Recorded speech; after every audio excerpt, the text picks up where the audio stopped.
We all think of our heroes differently. Some of us look up to a famous ball player or musician. Some think of famous presidents or world leaders. Others may think of someone who made a difference in their lives.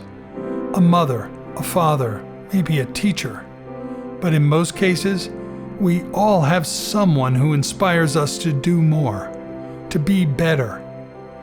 They're not necessarily well known, but ordinary people who have put others in front of themselves and have made our community, or sometimes even our world, a better place. People who lived here, or maybe just passed through here. Neighbors who risked their lives or livelihoods for something greater than themselves. They made a difference. These are a few. There have been many. Heroes of Fairfield.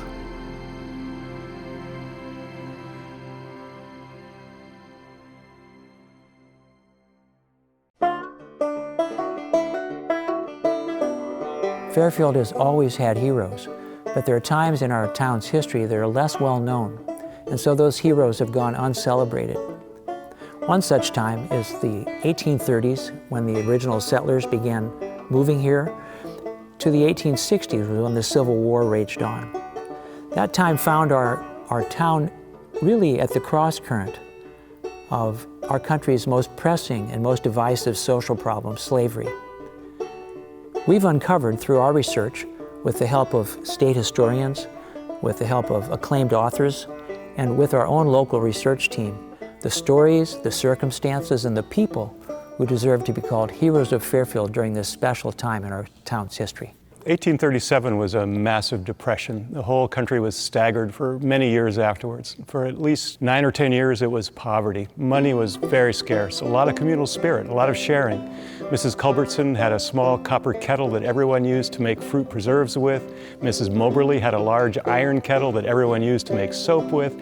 And Mrs. Mehitable Owen Fox Woods had a large brass kettle that everybody did their washing in. Everybody's pulling together. And when people came here initially, they really relied on their neighbor to partner together. If you're going to build your first home, a log cabin, you want to have the best kind of partnership with everybody you can, because you can't do it all by yourself. You have to have a team. You have to work together. That's why they had husking bees and quilting bees. Everybody relied on one another. So as far as political views, even though people had strong opinions, they kind of had a live and let live point of view, because you had to get along with your neighbors. One thing that makes Iowa interesting is that it was just there at the time when the slavery issue was really rising in the East. What's going to happen to these new territories? Are they going to be slave or free? Missouri created a slave state in the Compromise of 1820, and there was the most northern slave state of all, and Iowa got involved because we were right on that border.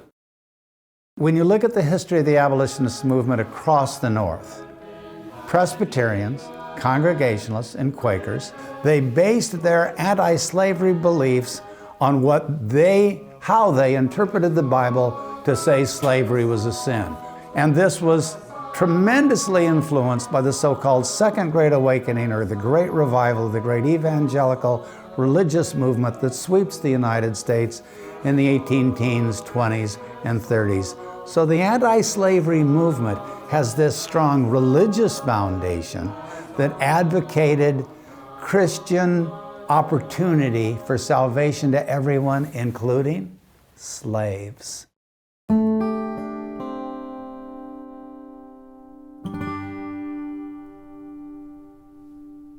Asa Turner comes west with a group of about a dozen men from Yale.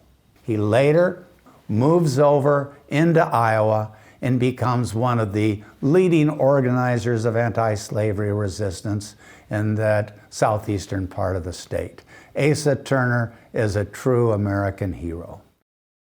12 young men who met regularly in the library of Andover Seminary in Massachusetts answered the call to go to Denmark, Iowa. and meet the need that Asa Turner was trying to fill. And that's how they then began to think of themselves as an Iowa band. On their journey west from New England, the young ministers of the Iowa band stop in Oberlin, Ohio. There they visit Lyman Beecher, fiery preacher, social reformer, father of Harriet Beecher Stowe, the author of Uncle Tom's Cabin. Reverend Beecher delivers a personal prophecy to the group that ends up cementing their zeal to serve God among the frontier families of Iowa.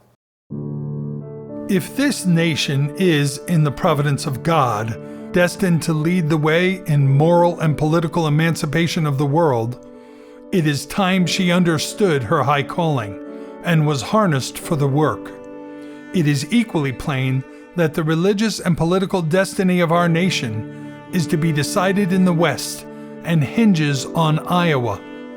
There is the territory, and there will soon be the population, the wealth, and the political power. Whatever we do, it must be done quickly, for there is a tide in human things which waits not.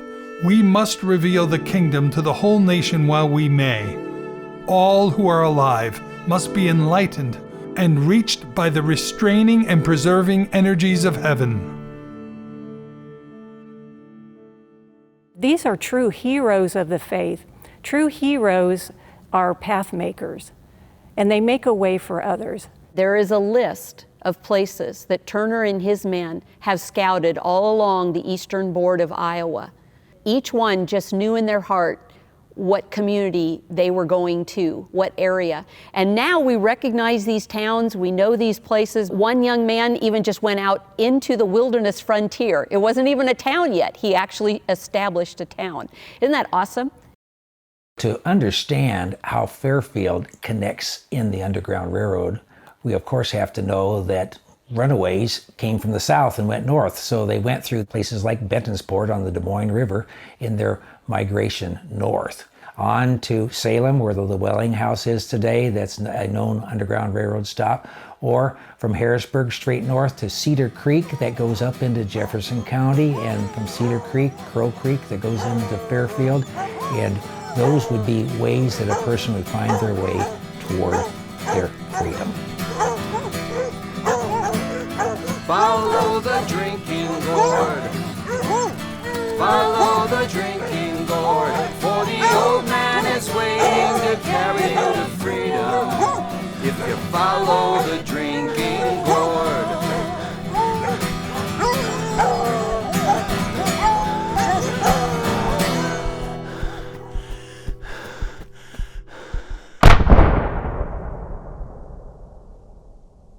The story of the Underground Railroad is first and foremost about African Americans and their struggle and resistance and efforts to gain freedom.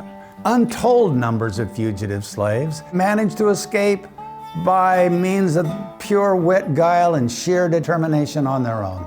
However, some of them did come into contact with Underground Railroad operators. Sometime they might have been escaping and come across a person who didn't want much to do with them, but did say, you know, over in Fairfield, over in Galesburg, you might ask somebody around there for some help. So they got information crudely. Although the means of communication may have been crude, the Underground Railroad acted less like a railroad with set times and schedules, and more like an intelligent network with packets of information determining the least obstructed direction towards freedom. Salem's in the southeast corner of Iowa, about 20 miles from Missouri, about 25 miles from Illinois. Salem was the first Quaker settlement in the 1830s. Many of the early people in this community, nearly all Quakers, took an active role in some way helping with the issue of the Underground Railroad and abolition. Henderson Llewellyn came here from Indiana, previous that North Carolina. When he built this house, he consciously designed it to take a place in the work of abolition. The two known places to conceal people under the floors of this building were not an afterthought. They were planned, they were designed, they were built at the time the house was built because Llewellyn, his neighbors, the fellow Quakers that came here, felt it was their duty to help in that by being part of this remarkable network that had been around by about 20 or 30 years already in the East, Delaware, Kentucky, Ohio, but now was making its way west, called the Underground Railroad. Salem and Denmark get most of the attention in southeast Iowa for their Underground Railroad activities, and rightly so. One reason for that is because their population was mostly Quakers in Salem and almost all Congregationalists in Denmark. Fairfield had such a diverse population, those activists had to be more cautious, more secretive, because there were so many different points of view in Fairfield. A freedom seeker couldn't just walk up to anyone in Fairfield and ask for help. This is a big reason why it's taken us a little bit longer to uncover their stories, but after years of research, it is evident that Fairfield became a major hub of Underground Railroad activity, and it seems to start from our earliest days as a town. We've identified at least 6 different spokes of that hub, from Denmark, Salem, Birmingham, Davis County, Appanoose County, from Ottumwa, everywhere they're coming in, they're connecting to Fairfield, and they're going north up into Richland, Pleasant Plain, and Clay, then further north towards Washington and Crawfordsville, and up to Canada. So yes, based on our research, Fairfield, Iowa was a major hub of the Underground Railroad.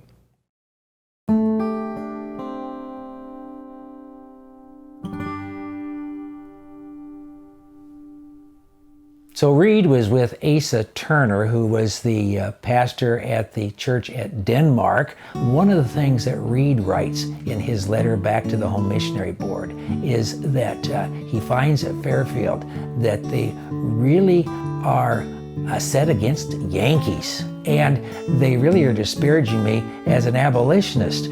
But I think I'm making some progress here. Over a period of time, the general population's view about slavery shifted from live and let live to a view that said, you know what, everyone matters, and we've got to start taking a stand about this. So it was the placement of those Yankee preachers in these places in the West, here in the Iowa Territory, that helped shift the mood and the view of the population from being neutral about slaveholding to being very much against slaveholding and in favor of the abolition of slavery. Based on our latest research, Underground Railroad activities started in Fairfield just about the time when Julius Reed's Congregational Church started here in 1839. There were 12 charter members of that church, and every one of them was fervently anti-slavery. We found a deed of incorporation from 1844 for Reed's Congregational Church that names George B. Hitchcock as the deacon of the church. George Hitchcock said later that he learned everything he knew theologically from Julius A. Reed. Later, Hitchcock would leave Fairfield and establish a confirmed Underground Railroad house near Lewis, Iowa in the 1850s. 9 early church members are family members of Hitchcock. 2 other members, Jeremiah Waugh and his wife, started the Restoration House, which is a temperance hotel on the square in late 1839, early 1840, right on the spot which is now the Elks Club. So, as a whole, Julius Reed's Congregational Church really was an Underground Railroad church, in my opinion, and these were some of Fairfield's first anti-slavery activists.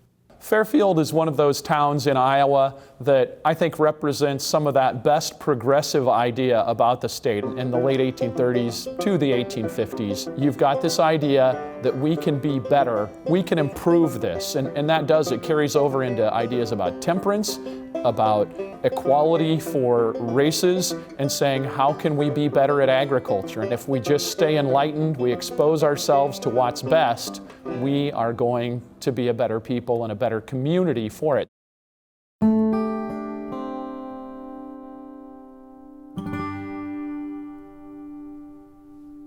In 1847, Joseph Allison McKeemy, a saddler and a harness maker with a little one-story shop on the Fairfield Square, where Cafe Paradiso is now, formed a ring with 7 other members in Fairfield specifically to help fugitive slaves.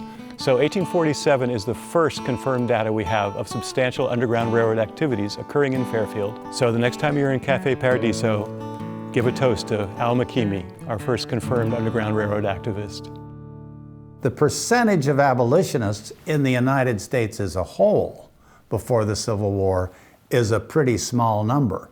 And the number of people involved with the Underground Railroad is even a smaller number than that. To be anti-slavery didn't necessarily mean you were involved with the Underground Railroad. You might have advocated anti-slavery principles, but you didn't want to break the law. And to help fugitive slaves escape was against both the federal anti-slavery, the Fugitive Slave Act, but it also violated many what were called black codes in northern states that had been passed by state legislatures in order to strip away the civil liberties of free blacks. Iowa has a $500 bond that a person of color has to put up to prove that they're not going to be a drain on the society, a burden on the society. So there's a story about Charles Forrester and these black laws that we were talking about. Charles Forrester was a freed slave, and he came into Fairfield, and he's opening up a barbershop. And the good old boys in town are coming in, and they're saying, hey, what about this? This guy's breaking the law. He hasn't posted his $500 bond. You're the prosecuting attorney, go arrest him. And the prosecuting attorney was George Atchison, who was a Democrat, so they figured they were on safe grounds, but he happened to be anti-slavery.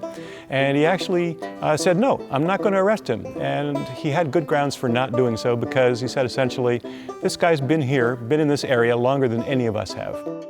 He's shown that he's reliable and diligent. We're not going to put that burden on him. And so that's the sort of heroism I think you see down in Jefferson County in the 1840s. So Charles Forrester got to keep his barbershop in Fairfield, and Fairfield might have gotten something of a reputation for being maybe friendly to blacks. You know, maybe there were some friends in high places.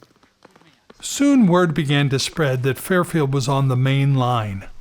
A more vibrant and diverse network of citizens were now actively helping formerly enslaved blacks move north towards freedom. So Fairfield in the 1850s was an unusual place, partly because it was a county seat. We had a lot of professional people coming in, and we had a university here as early as 1849, and Fairfielders funded it themselves.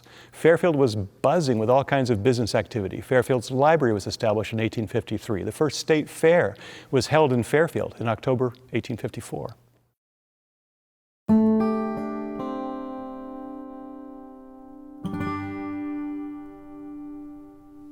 Rachel Coppock Pierce and Benjamin D. Pierce were Quaker abolitionists and Underground Railroad operators in Fairfield. And Rachel was a midwife. She was a caring, nurturing individual who had tended over 1,000 births. And she and Benjamin came to Fairfield in 1856 to be on the main line of the Underground Railroad. So Rachel Coppock and Benjamin D. Pierce were major players in the Underground Railroad in Fairfield. And they lived cat-a-corner to where the library is today. Her maiden name being Coppock is interesting because her cousins, Edwin and Barclay Coppock, ran with John Brown, rode with John Brown, fought with him in Bleeding, Kansas, trying to make Kansas a free state, and later attempted to raid the Harper's Ferry arsenal to bring about a slave rebellion in West Virginia. And they were caught with Brown. Edwin was hanged with Brown. Barclay escaped. But Edwin and John very quickly became martyrs for the abolitionist and the anti-slavery cause. His soul is marching on. In 1857, an African-American man headed for his freedom left an infant here, a baby. He did not think he could take this infant all the way to Canada because the mother had been sold in Missouri. The local family here, the Pickard family, been here for generations. They cared for the child, raised her, lived with them for 20 years, sent her to school here. In 1935, all this time had passed. She came back here to a reunion of the Pickard family and related a story, remembering fondly how these people that she didn't know raised her and cared for her to adulthood and to a new life. In 1935, her name now is Mrs. Mills. They refer to her as Mrs. Mills. Well, and she was 78. That's a small story, but it's a big story. Many years later, Henry's great-great-grandson went looking for his grave to rediscover his story. When I learned about Henry Pickard, he became a bit of an obsession for me, and I decided that I was going to find his grave. And up on the top of a hill and all grown over, walnut tree that had been struck by lightning and broken down and went and started searching through the gravestones, and eventually I came around a tree and I found it. And then I went back to our farm near Libertyville, and I told my dad, who I affectionately refer to as Big Ed, and he's a stoic Iowan farmer who is probably very similar to what I imagine Henry was. And the first thing out of his mouth after I started telling him the story about finding Henry's gravestone was, what are you running around looking for dead people for?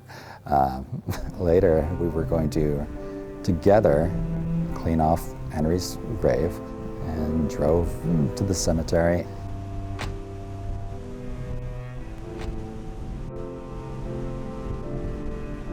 It was pretty quiet as we walked to his gravestone.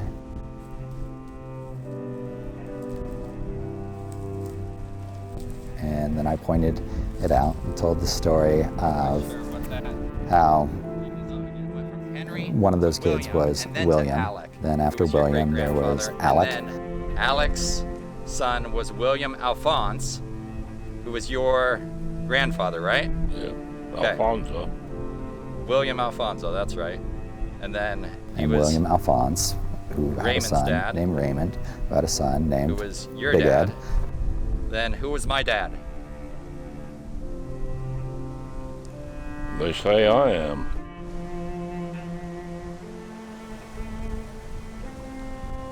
As we were leaving, he mentioned that he should have been wearing his USS Hornet cap from the aircraft carrier that he served on in the Navy, which is, I know, very important to him. And also just the fact that, he put everything on the same level as that helped me know that I did good in his eyes.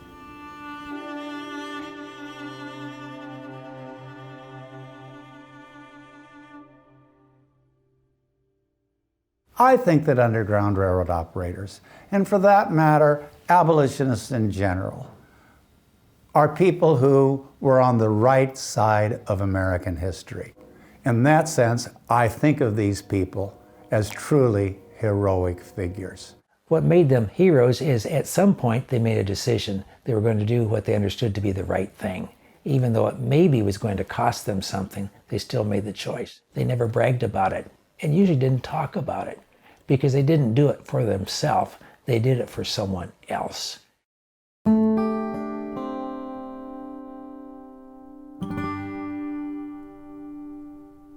Nancy and James Yancey were free blacks who came to Fairfield in late 1856. Nancy had attended Oberlin College, very unusual, and they were running an Underground Railroad operation in Fairfield. Now we know the Underground Railroad was primarily consisted of white Iowans, white people around the country, but here in this city you had a leading couple who happened to be African American who were helping other freedom seekers. I would not use the word escaped slaves, but freedom seekers trying to move forward in their lives. They would clothe them, they would house them, they would feed them, they would protect them as they moved forward. That really makes them heroes to me. But one of the fascinating things about Nancy Yancey is she was born enslaved, gained her freedom. She had her education, her college education, moved subsequently to Iowa, and she became, with her husband, leading citizens of Fairfield. That was a time when, although she was well qualified to teach, well, we know why she couldn't teach. But what she did do as a businesswoman, and she ran a very successful laundry, is women would come over, and while they would drop off their clothes, they'd engage in political discussions. And this became, as I understand it, a center for political discussion, for progress. I would like to have been a fly on the wall to hear those political discussions, even if I couldn't have participated. That would have been pretty cool. It is amazing to think that a woman could come to a town, a small town in Iowa, during the time she came and actually be productive, actually help the number of people that she helped, and actually become such a pillar of a community that was not a majority colored community or people of color community. So it's quite fascinating. James Yancey, her husband, he also was an extraordinary human being. He managed, built a successful barbershop, and he was an apparently accomplished speaker. In 1867, he gave a public speech in Central Park advocating the right to vote for men and women. It wasn't until 1920, of course, we know, with the 19th Amendment, that the right to vote for women was guaranteed by the United States Constitution. But they were people who were in the vanguard. They were leaders. They were leaders right here in Jefferson County and Fairfield, Iowa. And for that, I think they need to be remembered as true heroes.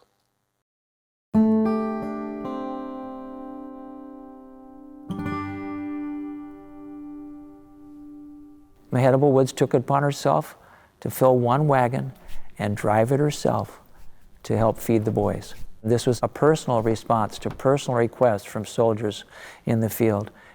She had such a powerful influence on our community. Mehitable Woods, Auntie Woods, held the rank of major in the United States Army. She had a written pass from Secretary of War Stanton that would allow her to go behind the front lines and deliver tons and tons of bandages and medicines and foods like canned peaches and apples and blankets. And she was shot at twice. One time there's a report of her noticing what she thought were lots of little animals scurrying through the grass outside their tents. Well, those were bullets. Those were rolling pellets. She was under fire, and nonetheless, again and again, came back, gathered more support for her boys. She didn't have any children of her own. She wasn't a mother by natural birth, but she had thousands of children. 3,000 people came to her burial. The funeral procession went all the way from the city park to the cemetery, and that was a generation after the Civil War, and 300 of those people came in full dress uniform to honor her for what she'd done. In a time where women are less celebrated socially, Auntie Woods, Mehitable Woods, stands out as a great hero of Fairfield. And she's buried right here at the old cemetery on B Street. And she has the largest, and deserves to have the largest, memorial stone in that whole cemetery. That's Mehitable Woods.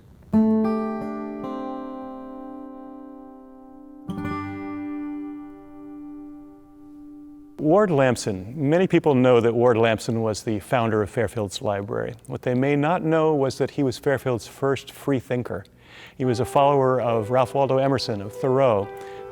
He was Fairfield's first transcendentalist. Ward Lamson is truly one of the most important people in Fairfield, particularly at the beginning of the era when the city was first evolving. He also thought, very much like Thomas Jefferson, that democracy relied on an informed public. Lamson had the idea of establishing a private library in Fairfield.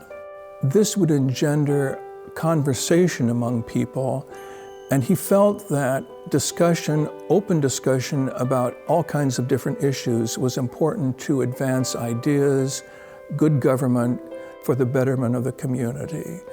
our library owes a lot to him. We're not the first library in Iowa for nothing. First subscription library in Iowa. Even today, when you see his portrait hanging in the public library, it's an expression of respect for education. Perhaps Lamson looked at his brainchild, the library itself, as his contribution to community development and decided to let other people do the shouting. It's a quiet heroism, isn't it? Here we are in the prairie of a little state, a little population in the middle of a big world, and here this same spirit is alive today here.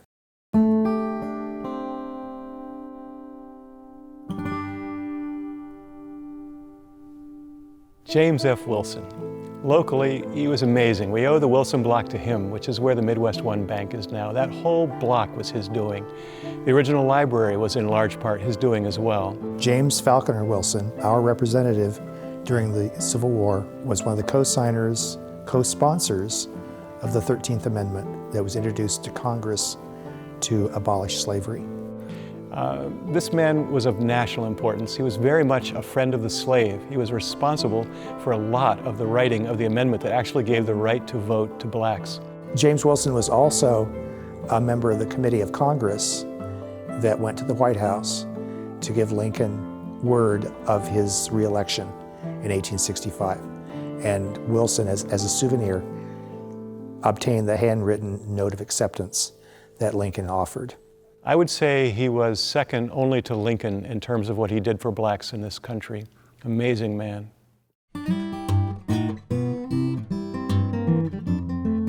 A freedom seeker named Robert Wynn passed through Fairfield in 1863 on the Underground Railroad after escaping from Missouri. On his way, he hoped to freedom in Canada. He made it as far as the Skunk River to McCain's Mill. It's about 15 miles from here. It's just at the northern edge of Lake Darling. And Mr. Wynn at that time was told, "You don't need to flee. You're a free man." Abraham Lincoln, the President of the United States, has signed the Emancipation Proclamation. You're in a free state, you may go. He came directly back to Fairfield, Iowa, and enlisted in the Union Army, fought for 2 years, finishing in Arkansas.